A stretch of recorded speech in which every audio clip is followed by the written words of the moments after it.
बहुत ही भव्य आयोजन होती एवं आपण देखिथिबे जे बंधु बांधव माने समस्त ये एकाठी होती मंदिर रे एवं बहुत उत्साह सहित ये चंदन उत्सव ये एक अनन्य परंपरा से दृष्टि आज समस्त आम एकाठी बड़गड़ क्लब समस्त को एकाठी तार कर्मकर्ता मान धन्यवाद।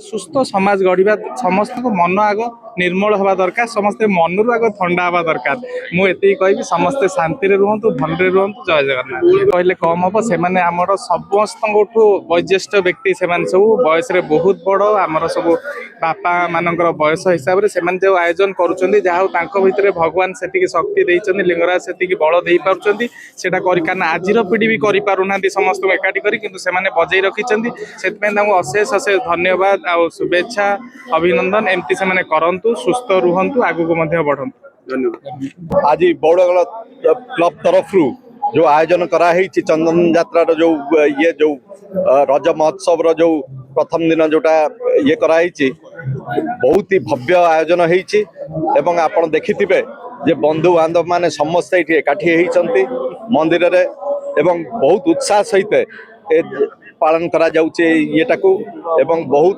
नेतृवृंद आसिकी गले बहुत नेतृवृंद अच्छा आम सीनियर भाई माने सब अच्छा तेणु बौड़गड़ क्लब जोटा निज गोल्डन जुबली पालन करथिला एवं बहुत फेमस गोटे बॉडी बिल्डिंग कंपटीशन करिथिला सेटा तो बहुत चर्चित ओडिशा रे बहुत चर्चित एवं सबु पिला माने सबु वर्गर आसिकी सेतरे जोग देइथिले एवं बहुत सेटा प्राधान्य पाइथिला सारा ओडिशा रे बौड़गड़ क्लब तरफ जो युवक मान को आह्वान दि जाए जे आपण माने निशा मुक्त हुंतु आपण माने आसी योगदान दियंतु स्पोर्ट्स रे क्रीडा रे एवं सामाजिक कार्यक्रम रे सही दृष्टि एटा को आगे नवा पई आज आमे समस्त एटी एकत्रित होउछु ई कथा उठुची पार्लियामेंट रे जे महिला सशक्तिकरण विषय बा महिला रिजर्वेशन विषय किंतु रज आमे जुगे जुगे धरी पालन करी आसछु तेणु गर्ल चाइल्ड जो इम्पोर्टेंस टा सेटा आम ओडिशावासी के किए शिखेब सारा विश्व में कहीं शिखेया दरकार नहीं आ सही प्रथा को आगे नवा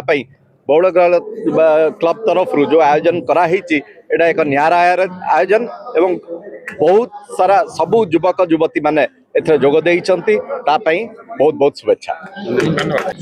ये गोटे सर्व पुरातन क्लब बौड़गड़ क्लब ये गत वर्ष तार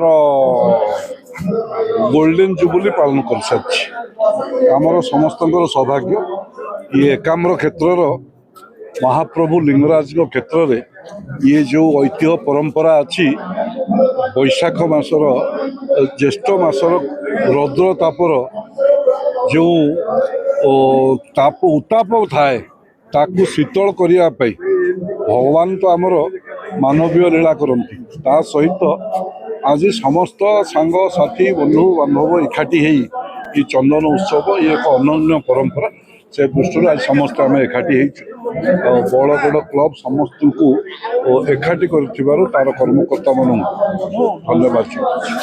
ये बौड़गड़ क्लब हूँ गोटे पुरातन क्लब जोटा आम पीढ़ी पीढ़ी तलू आम छुआ बेलू देखीचु आम छुआ बेलू से खेलीचु गढ़ीचु बढ़ीचु तो आम गोटे परंपरा यहाँ बजे आसछंती जोटा कि गला वर्ष होता गोल्डन जुबली होता ये पालन होता ए वर्ष प्रति वर्ष से पालन करती प्रति वर्ष से बौड़गड़ क्लब रे समस्त सेवायत माने मिसिकी पालन करुँच ये गोटे परंपरा जमती गरम को आम गरम तापरू रक्षा पाइबापी चंदन लेप करती प्रभु लिंगराज हो जगन्नाथ हूँ समस्ते हूँ से भाई आम आमर सांगसाथी भाई बंधु एकाठी हो गोटे परंपरा एकतार यहाँ ही गोटे आमको देखा आम एकता आम एक ही अच्छे ये गोटे परंपरा भगवान करंतु आगु को बढ़ी चलू समस्ते एक ही गोटे सुंदर परिवेश गढ़ंतु।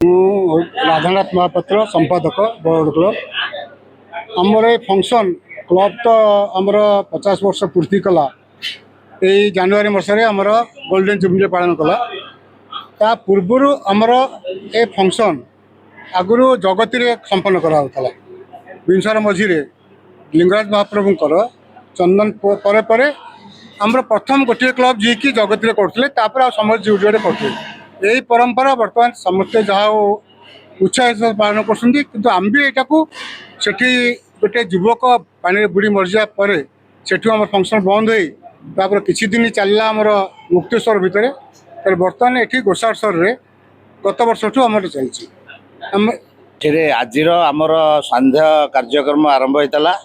এই ସନ୍ଧ୍ୟା କାର୍ଯ୍ୟକ୍ରମରେ ଆମେ ଭଜନ ସନ୍ଧ୍ୟା କରିଥିଲୁ। ବିକ୍ରମ ଭଜନ ପାର୍ଟି ସେ ଭଜନ କରିଥିଲେ। ତାପରେ ଆମର ସାମୂହିକ ଭଜନ ପୂଜା ସହିତ ଅତିଥି ଅଭ୍ୟର୍ଥନ ସବୁ ଚାଲିଲା। ସେ କ୍ରିୟାତ୍ମକ ଥିବା ଭିତରେ ଆମ ଭିତରେ ପ୍ରସାଦ ସେବନ ଆରମ୍ଭ ହେଲା। ପ୍ରସାଦ ସେବନ ଏଥିରେ ଆମର ସବୁ କ୍ଲବର ସମସ୍ତ ମେମ୍ବର ଏବଂ ତାଙ୍କ ଫ୍ୟାମିଲି ମାନଙ୍କୁ ଉତ୍ସାହିତ କରି ଡକା ହେଇଥିଲା, ନିମନ୍ତ୍ରଣ ହେଇଥିଲା। ତା ସହିତ ଯେଉଁ ପାଖରେ ଆମକୁ ଯେଉଁମାନେ ସବୁବେଳେ ଫାଇନାନ୍ସିଆଲି ମେଣ୍ଟାଲି ଫାଇନାନ୍ସିଆଲି ଫିଜିକାଲି ସାହାଯ୍ୟ ସହଯୋଗ କରିଆସୁଛନ୍ତି ଏକାମ୍ର ବରିଷ୍ଠ ନାଗରିକ ଆମ ଅଫିସ୍ ଏଇଟା ଲୋକାଲ ତରଙ୍ଗ କ୍ଲବ, ବରଗଡ଼ ରାମେଶ୍ୱର କ୍ଲବ, ପାଟଣା ବିଭିନ୍ନ ନିଯୋଗ ବ୍ରାହ୍ମଣ ନିଯୋଗ, ବରୁଣ ନିଯୋଗ, ପୂଜାପଣ୍ଡା ନିଯୋଗ, ରାମାୟଣ ନିଯୋଗ ସମସ୍ତ ନିଯୋଗର କର୍ମକର୍ତ୍ତା ସମେତ ଦୁର୍ଗା ପୂଜା ସାର୍ବଜନୀନ କମିଟି ମାନେ ଏମାନେ ସମସ୍ତଙ୍କୁ ଆମେ ଡାକିଥିଲୁ, ଆପ୍ୟାୟିତ କରିଥିଲୁ। ପ୍ରାୟ ହାରାହାରି 500 ଲୋକ ପାଖାପାଖି ଆମେ ଆୟୋଜନ କରିଥିଲୁ ଖାଦ୍ୟ ପଦାର୍ଥ। ଆଉ ଏଠି ଠାକୁରଙ୍କ ପାଖେ ନୀତି ନିୟମ ଯେମିତି କରାହେଇ ଆଉ ପୋଖରୀରେ ପଦ୍ମ ଆଉ ପତ୍ର ମାନେ ସଜ୍ଜିତ କରି ଆଲୋକୀକରଣ ଏବଂ ସାଜସଜ୍ଜା ଡେକୋରେସନ୍ ସବୁ କିଛିର ସୁବନ୍ଦୋବସ୍ତ କରାଯାଇ ବର୍ଷା ଦିନକୁ ଆଖି ଆଗରେ ରଖି ଯେହେତୁ ଆଗକୁ ପହିଲି ରଜ ଆସନ୍ତାକାଲି ଅଛି, ନାରୀମାନଙ୍କୁ ଉତ୍ସାହିତ କରିବାକୁ ରଜର ପୂର୍ବରୁ ତାଙ୍କୁ ଆଉ ଟିକେ ଚିୟର କରିବାକୁ ଆମ ଏ ପ୍ରୋଗ୍ରାମ କରିଥିଲୁ। ଏଇଟା ସମ୍ପୂର୍ଣ୍ଣ ଭାବେ ନିରାମିଷ ଭୋଜନ। ଏଥିରେ ବିଭିନ୍ନ ପ୍ରକାର ଆମର ସୁସ୍ୱାଦୁ ଓଡ଼ିଶୀ ଡିସ୍ ହେଇଥିଲା। ଓଡ଼ିଆ ଡାଲମା, ଶାଗ, ବେସର, ଖଟା, ଯେଉଁ ଚନା ବର୍ଫି, ପୋଟଳ ବିଭିନ୍ନ ପ୍ରକାର କାମଙ୍କ ସହିତ ବହୁତ କାର୍ଯ୍ୟକ୍ରମ ହେଇଥିଲା। ପରିଶେଷରେ ସବୁକିଛି ସରିଲା ବେଳକୁ ଇନ୍ଦ୍ରରାଜାଙ୍କର କୃପା ଆମ ପ୍ରତି ଆଉ ସରିଯାଇଥିଲା। ବହୁତ କୃପା କରିଛନ୍ତି ଭଗବାନ। ବର୍ଷା ଦିନେ ଆମେ ଏତେ ସାହସ ନେଇଥିଲୁ, ସେ ଆମକୁ ସାହାଯ୍ୟ କରିଛନ୍ତି।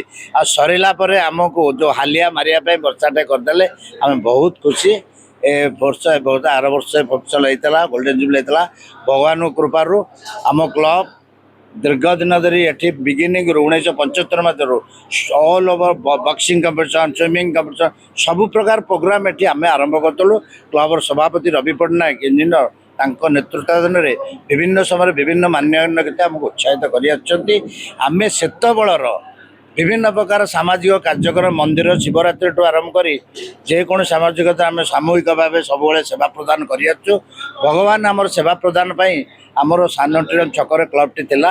ଲିଙ୍ଗରାଜଙ୍କର ପ୍ରକଳ୍ପ ପାଇଁ ଆମେ ସେ କ୍ଲବ୍ଟିକୁ ଉତ୍ସର୍ଗୀକୃତ କଲୁ। ତା ବଦଳରେ ଆମକୁ ସରକାର ଯେଉଁ କ୍ଷତିପୂରଣ ଦେଲେ, ଟଙ୍କା ଦେଲେ ଆଉ ଘର ଦେବେ ବୋଲି କହିଛନ୍ତି, ସେଥିରେ ଆମେ କରୁଛୁ। ଆମର ବ୍ୟାୟାମଶାଳାଟି ମଶାଣି ଗଡ଼ାରୁ ଚାଲିଛି ଆଉ ତା'ର ଉନ୍ନତିକରଣ ଚାଲିଛି। ସେଠି ମଶାଣିର ଡେଭଲପମେଣ୍ଟ ସବୁ ପ୍ରକାର ଆମେ ଲୋକାଲ କାମ ସହିତ ଆମେ ଗୋଟେ ଏକତ୍ର ଭାବେ ଭାଇଚାରାର ପର୍ବ ସବୁ କ୍ଲବ୍ ଭିତରେ ଆନ୍ତରିକତା ହେତୁ ଆମ ସନାତନ ଧର୍ମ, ଆମ ସନାତନ ସଂସ୍କୃତି, ଆମ ବେଦ ବେଦାନ୍ତ କଲଚର ଆଗେଇ ଯାଉ, ଏ ଦେଶ ସମୃଦ୍ଧି ହେଉ। ଆମେ ଭଗବାନ ଘୋଷାଘରେଶ୍ୱର, ମା ବଙ୍ଗଳା ଆଉ ପଦାରେଶ୍ୱର ଏମାନଙ୍କ ପାଖରେ ଲିଙ୍ଗରାଜ ମହାପ୍ରଭୁଙ୍କ ପାଇଁ ଏ 22 ଦିନର ଚନ୍ଦନ ଯାତ୍ରା ପରେ ଠାକୁରଙ୍କର ଭିତର ଚନ୍ଦନ ଯାତ୍ରା ସରିଲା ପରେ ବାହାର ଚନ୍ଦନ ଯାତ୍ରା ସମୟରେ ଏ ଯେଉଁ ପାଣି ଗୁଡ଼ ଲାଗେ ଭଉଁରୀ ପଙ୍ଗତ ହୁଏ, ସେ ପଙ୍ଗତକୁ ଏଠି ପ୍ରଥମେ ସେବାୟତ ସଂସ୍ଥାମାନେ ନିଯୋଗମାନେ ଆରମ୍ଭ କରିଥିଲେ। କାଳକ୍ରମେ ଏହାର ରାଜଧାନୀର ବୃଦ୍ଧିକରଣ ସହିତ ଜନସାଧାରଣ ପପୁଲାର ଧୀରେ ଧୀରେ ଲୋକଙ୍କ ଭିତରେ ଗୋଟେ ସୌଖିନ ହେଇଗଲା। କିନ୍ତୁ ଇଏ ପର୍ବ ସୌଖିନୀ ନୁହଁ କି ରାଜନୀତିକରଣ ନୁହଁ, ଇଏ ହେଉଛି ଭାଇଚାରା ଆଉ ସଂସ୍କୃତିର ପର୍ବ। ଏହା ସାହିତ୍ୟ ସଂସ୍ଥା ଆଉ ଆମ ଭିତର ଦିବ୍ୟତ ଆନନ୍ଦ ଆତ୍ମିକ ଭାବ ଆଉ ପ୍ରେମ ଭାବ ପାଇଁ ଏଇ ଯେଉଁ ସାହି ସାଙ୍ଗ, ସାହି ମେଳି, ସାହି ମୁରବୀ ଏଇ ଯେଉଁ ଭାବକୁ ନେଇ ସଂସ୍କୃତି ସମ୍ପନ୍ନ ବଚାଇ ରଖିବା ପାଇଁ ଆମ ମେମ୍ବରମାନେ ଯେଉଁମାନେ ଆମକୁ ପ୍ରତ୍ୟକ୍ଷ ଭାବେ ପରୋକ୍ଷ ଭାବେ ମିଡ଼ିଆ ଭାଇମାନେ, print media, electronic media, web channel media ଯେଉଁମାନେ ଆମକୁ ସହଯୋଗ କରୁଛନ୍ତି, ଆମେ ସମସ୍ତଙ୍କ ପ୍ରତି କୃତଜ୍ଞ। ଆମେ ଭଗବାନ କରନ୍ତୁ ସେମାନଙ୍କର ଉନ୍ନତି ହେଉ। ଆମ ଓଡ଼ିଶା ସହିତ ଆମ ରାଜ୍ୟ, ଆମ ଭୁବନେଶ୍ୱର ଉନ୍ନତି ସହିତ ଆମ ଭାରତ ବିଶ୍ୱରେ 1 ନମ୍ବର ଶ୍ରେଷ୍ଠ ଦେଶ ରୂପେ ଗଣିତ ହେଉ। ଏ ସନାତନ ସଂସ୍କୃତିର ବିଜୟ। ଜୟ ଜଗନ୍ନାଥ।